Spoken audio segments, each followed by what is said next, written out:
Hey everyone, welcome to BactoChat, where we talk about the little things. I'm Anjali, And I'm Cassidy. and today we'll be talking about choosing your undergraduate university.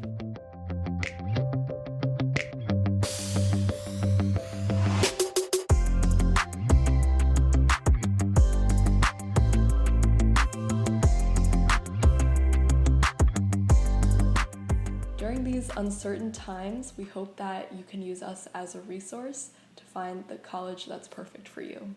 All right, so we can get in by talking about the pros and cons of big and small schools. Cassidy and I go to Penn State. It's a very big school, so we know so we know a lot about the pros and cons of big schools, and hopefully we can share some insight on the pros and cons about small schools. So let's go ahead and start with big schools. Cassidy, you want to start us off with some pros? Sure. So one thing that I've noticed by going to a big school is there's so much in the realm of possibilities. You have so many opportunities that you could possibly take advantage of. Mm-hmm. And a lot of people do that, but when you come as a student, it can be very intimidating. So you're going to have to really get out there and you're going to have to take advantage of those opportunities. Not a whole lot of people will just set it in your lap and say, here's your opportunity, and you say, okay. You actually have to go and be that go-getter and really champion for yourself. That being said, there are a lot of people that are willing to work with you because your school is very big. Mm-hmm. You have a lot of strong support systems in place from the university, like tutoring and just a lot of really great professors. There's also great advising, like big advising centers. You can often find study rooms and stuff devoted to your specific major or your Right. specific college. And there's also a lot of support from teaching assistants and learning assistants because there are so many students that are taking advantage of those opportunities, and maybe that's an opportunity that you can take. That being said, that's not the only source of opportunities that there are for you. It's not all just academic in that way. Mm-hmm. After you graduate, there's also people out there that may really like your school's programs, and because of that, they might hire you because you're a great student, and B, you went to maybe like Penn State for engineering or Penn State for biochem or something like that. Mm-hmm. So there's alumni networks and there's a lot of support for certain schools because people might just know the name of the school and they might have hired people from that school in the past. Right. You definitely have that high reputation when you go to a big school that works in your favor most of the time. Yeah. This is a little outside of all the academic talk, but also with big schools, there's generally a lot to do in the city or in the town that they're in. At least kind of in PA, when there's a big school, there's generally a pretty big population there, so there's a lot of businesses and stuff. State College is actually one of the examples of kind of a smaller town that it's situated in. Mm-hmm. So, I guess you could say University of Pittsburgh is in Pittsburgh. It's a pretty big school, and it's got a lot of stuff around it. There's also big schools in Philadelphia, like University of Pennsylvania and stuff like that. So they have really big cities around them. Mm-hmm. But State College is actually quite small for the big school that we have, but it's charming. I like it. There's still a lot to do here. The last thing that I guess I want to hit on from a pro perspective is diversity, which is super great. I came from, the world's smallest town in Piddly, Millersburg, Pennsylvania. I love it there, but there's not really a whole lot of diversity. Mm-hmm. And then coming to Penn State, there were so many different people from so many different backgrounds, and people from California, people that don't look like me, people that think completely different from me, There's people that have really great cuisine and they can really cook really cool dishes that you've never had before. Like, I've never had Indian food until I came to Penn State, which I love Indian food now. It's so good. Yes. But honestly, those are just things that I could not get in Millersburg, Pennsylvania, that I'm super hyped and excited about being in a bigger community that's way more diverse. Absolutely. And I can attest that being a person of color, I really appreciate that diversity. And I feel like I've found a lot of people who are similar to me and who are dissimilar to me, and I really like that. So that's a huge pro, in my opinion. And you're involved in some more diverse clubs too, right? Right, yeah. So I'm actually on an Indian classical dance team. I've been dancing for almost 13 years now.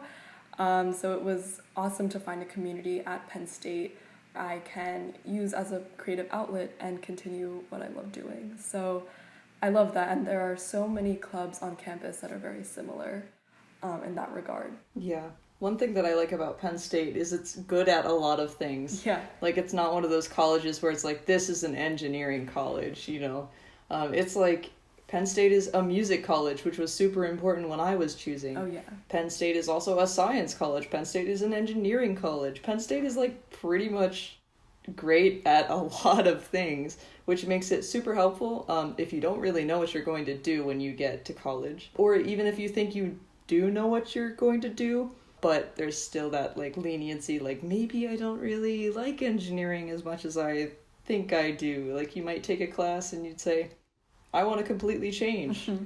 And I think big schools really give you the opportunity to change and have a really strong department still there waiting for you when you change. Mm-hmm. And if you want to learn more about that, you can head over to our other podcast about choosing the right major for you.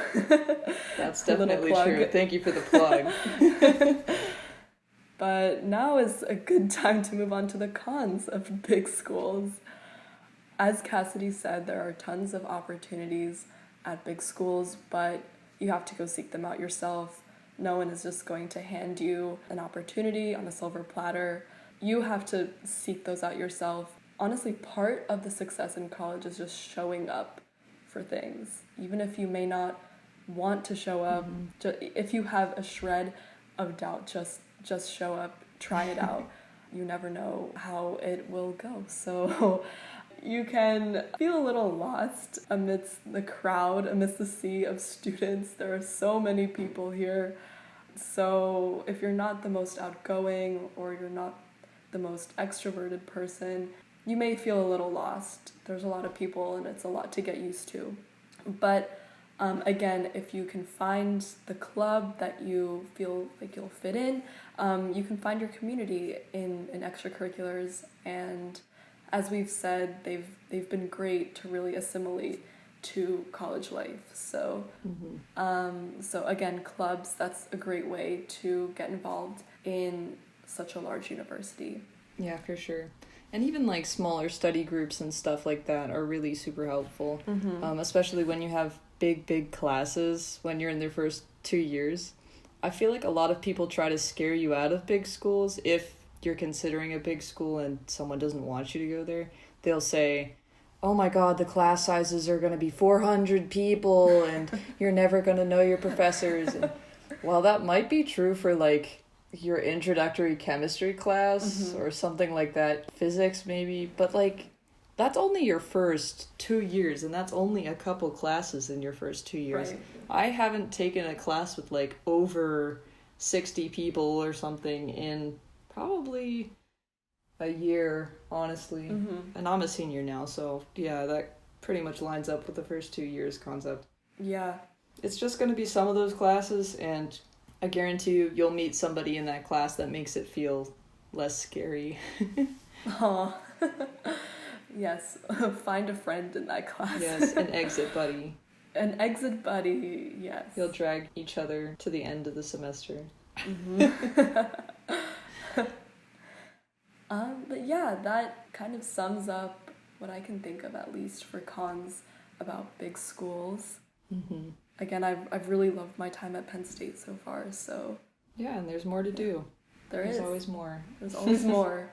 That's true. I find myself having trouble, like, keeping myself from doing things. Yeah. Overscheduling is real. Yeah, absolutely. And yeah, I guess a pro of small schools is that you have, I guess, more time for yourself. More time to focus on things that are specific and targeted, I think. You get less thrown at you, I think, if you're going to a small school. Yeah. Yeah, that could be, I mean, that's probably due to the fact that they're just simply not as many opportunities presented to you as there are in big schools. In terms of clubs or research or involvement in general, there's generally less of that in smaller schools. Not saying that there are no opportunities like that, but you may have to make those opportunities available to yourself. Right. So if you're more of a leader, if you want to start something, there's a greater chance that you'll be able to do that in small schools. Because in big schools, there are thousands of clubs geared towards pretty much everything under the sun. So you have more, I guess, flexibility in that regard when you go to a smaller school. Yeah, for sure. I guess in that way, you just have more space to start something new, just because it doesn't exist at your school. Mm-hmm. But some people, that can be a turnoff because they'd rather just plug into something that already exists. Mm-hmm. If you are at a smaller school and you have the opportunity to start something like a club or start getting involved in research, that comes off really strongly as a great leadership experience. Oh, yeah. And that you're full of initiative and you're a really big go-getter, and that's great. A couple other pros, I guess, that you could say for small schools would be that a lot of smaller schools are probably closer to your home or something like that. At least in Pennsylvania, there's quite a few schools that aren't quite as large as Penn State and some other schools. They're definitely a more manageable drive. So if that's something you're looking into, also from a monetary standpoint, they're generally cheaper, and you can get really great scholarships because they just have less students. They can focus more on you and helping you get through school monetarily. Mm-hmm. In a way, it's also easier to settle in because if it is closer to your home or it is a small community, it's way easier to make friends because you have smaller classes. You generally will start to learn the people's names in your classes. Your teachers will recognize you. They'll know who you are. You'll just see people around a whole lot more because it's a smaller campus and there's less people, and you'll just pretty much really be involved in your community no matter what when you're there. Yeah, absolutely. I think that kind of covers it with pros. We can move on to the cons. Again, we're kind of basing these off of our own research about smaller schools and from the experiences of other people who have gone to smaller schools. If we move on to the cons, it may not have the same funding as you would get at a big research school like Penn State. Again, that kind of ties into the opportunities a little bit. You just might not have the same opportunities available to you. It has a close-knit alumni network. Like, you will likely know about the people who have gone to your school and can connect with them because, you have that similarity in terms of your education. But I would say the alumni network is a very good resource when you are looking for jobs. For sure, yeah. The only thing about alumni networks with smaller schools is, of course, it's a smaller school. It's graduated less people than something like Penn State, where they really just are pumping out graduates. So it is possible that it's going to be very difficult to find someone that's actually gone to your school. But when you do, they're probably going to have a very strong connection with you. Yeah. And then again, just the number of existing opportunities can be smaller, just because people haven't started the things that you want to do yet, or maybe your school is more focused on one discipline. So again, bringing up that this is an engineering school kind of deal, they may have less interest in funding the arts because they want to focus all of their money towards engineering or something like that. So in some cases it's good, in some cases it's bad. It all depends on how you're thinking of it. Right. Yeah, absolutely.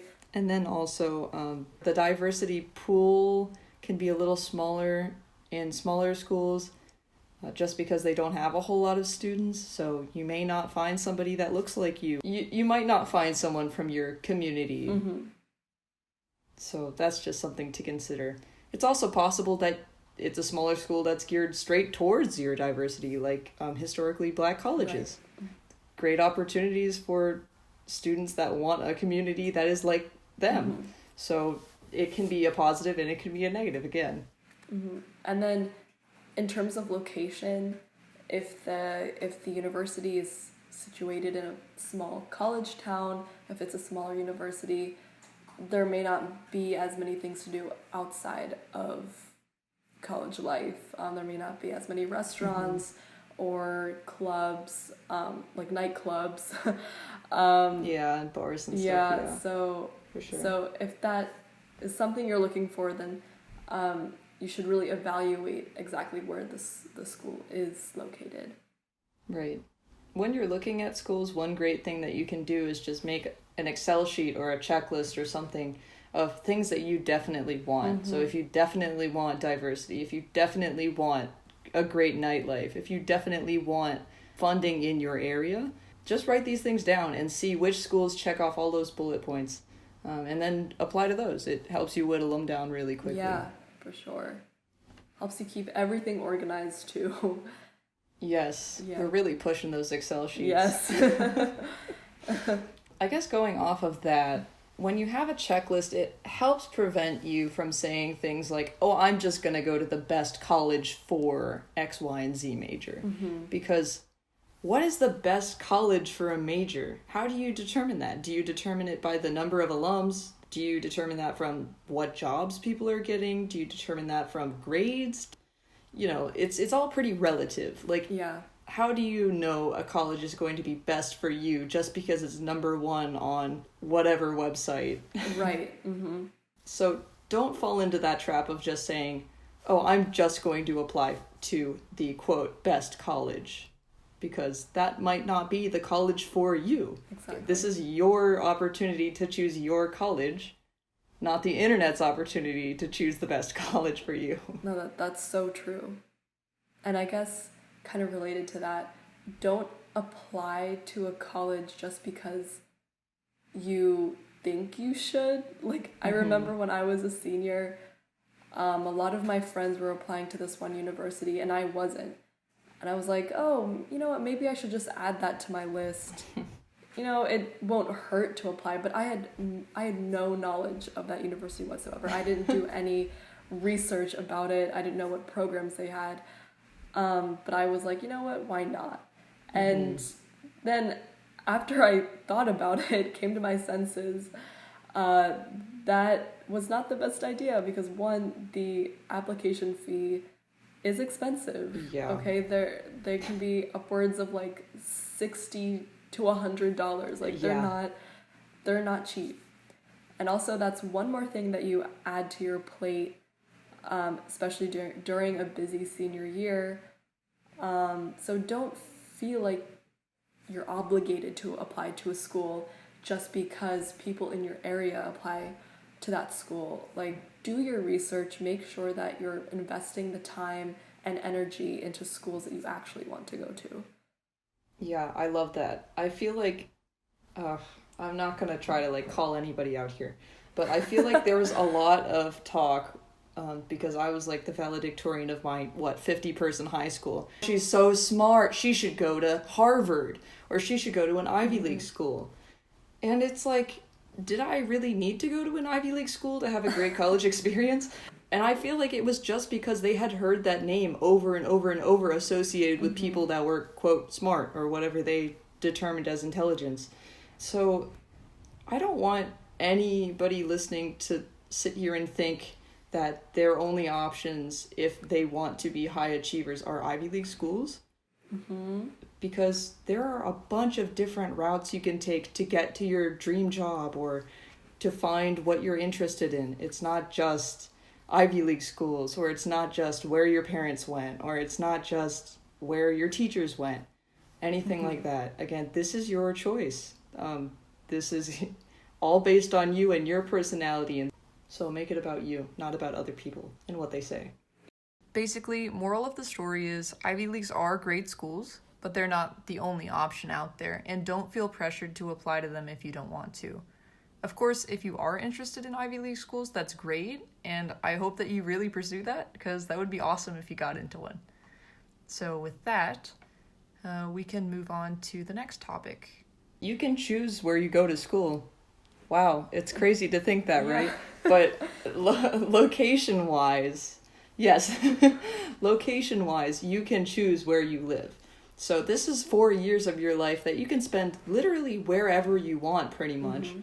you can spend it close to home, which is what I did, or you can, if you lived in Pennsylvania and you want to just hang out in LA all the time, you can go to a school in California, It's up to you where you want to go. If you don't like the weather in Massachusetts, don't go to a school in Massachusetts. Like, if it's going to make you miserable for 4 years, you don't have to do it. Right. It's all up to you. Mm-hmm.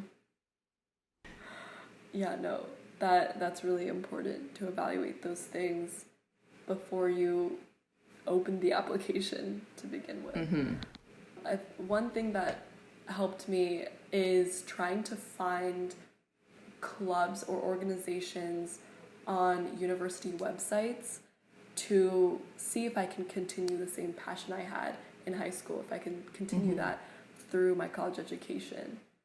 And that was really helpful. I got to narrow down my application list, from seeing what kind of opportunities are available to me. So just keep that in mind. Don't forget about everything you've worked on during, your high school years. If you have a passion, just stick with it. Don't sacrifice that. Yeah, for sure. That's definitely what I did. When I was choosing my college, I was looking for, do you have a great music program? Because that was something I was totally getting involved in outside of my research and stuff. And do you have a great science and research program?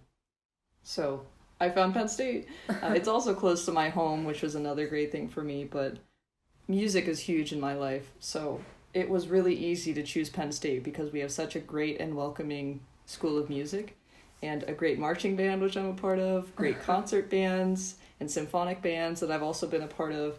I've been a part of the sax studio. I've done a lot in music, and it's really great to find a place that welcomes you so openly and has all of these opportunities for you to take advantage of. Mm-hmm. I guess another way you can get to know the campus a little bit more in a more personal way. I know, Cassidy, you did something that was very smart, and I recommend this to anyone who is looking at colleges right now. So if you want to share that, such a great piece of advice. Yeah, sure.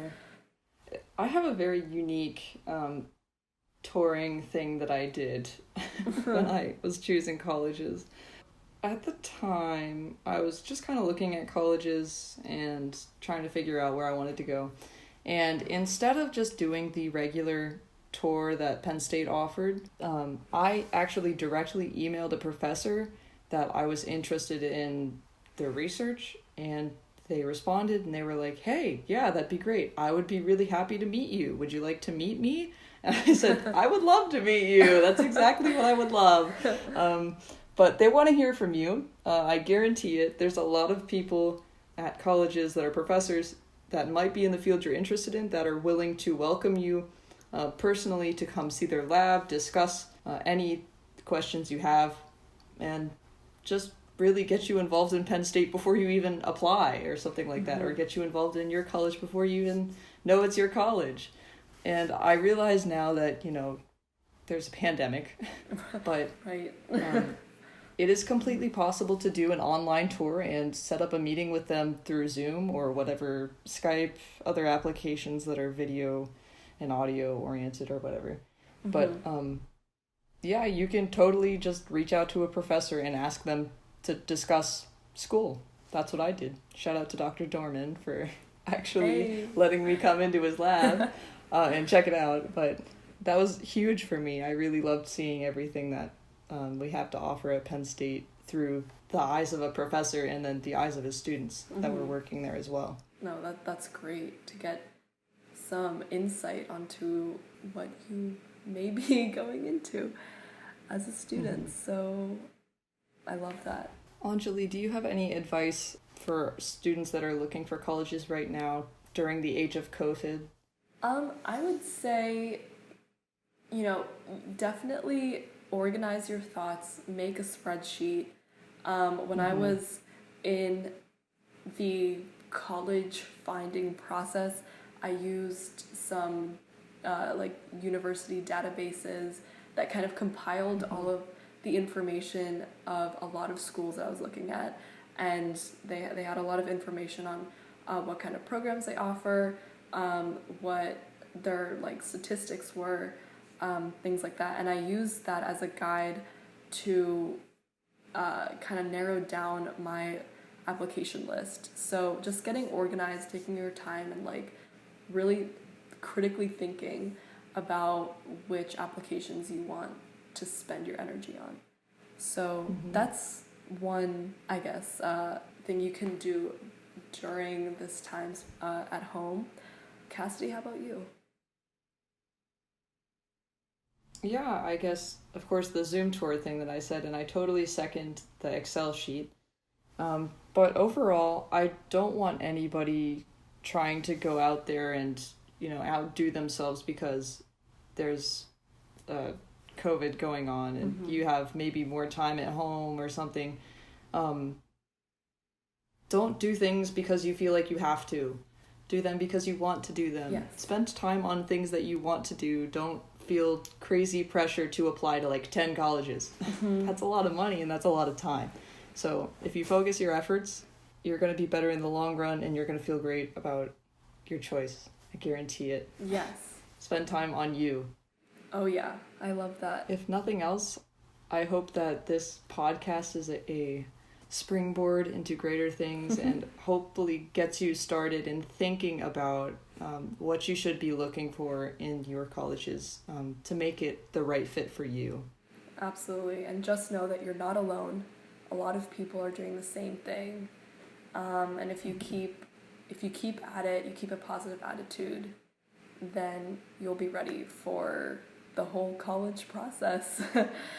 Hopefully commencing in the spring, depending on how our country deals with this pandemic. But yeah. So thank you so much for listening. Be sure to follow us on Twitter at Kovac Lab and check out our other videos on our YouTube channel, The Kovac Lab. And we will see you next time on BactoChat.